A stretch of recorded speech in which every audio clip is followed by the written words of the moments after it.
Sir நான் வந்து 2004ல் car கடன் வாங்கினேன்.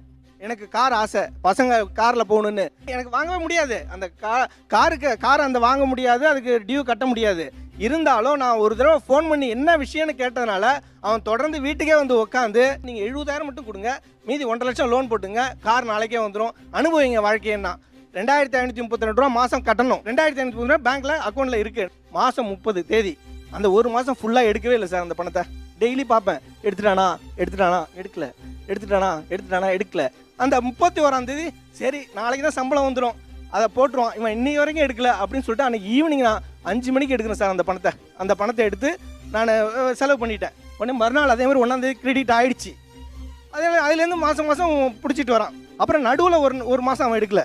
அன்றைக்கே ஒன்றும் இல்லையே, நம்ம இதையும் இந்த 31ஆம் தேதி, ஆனால் நான் 31ஆம் தேதி வரைக்கும் வச்சுருந்தேன். 31ஆம் தேதி வரைக்கும் இது பண்ணிவிட்டு எடுத்துகிட்டு அது மறுநாள் கிரெடிட் ஆகிடுச்சு, கட்டிட்டு வந்துச்சு. 60 மாதம் முடிஞ்சிருச்சு. நோ அப்ஜெக்ஷன் சர்டிஃபிகேட்டுக்கு நான் போகிறேன். 9,000 சில்லரை நீங்கள் கட்டணுன்றான். எப்படியா நான் தான் 60 மாதம் கட்டிட்டேனே, நான் எதுவும் டியூ இல்லையே, நான் டியூ வைக்கலையேன்னு. நீங்கள் 2 மாதம் டியூ நீங்கள் கட்டல அப்படின்றான். அவங்க எடுக்காமல் விட்டுட்டு அதை உங்ககிட்ட கிளைம் பண்ணுறாங்க. இதை வந்து எல்லா பேங்க்கும் உங்களை அப்படியே டெஸ்ட் பண்ணி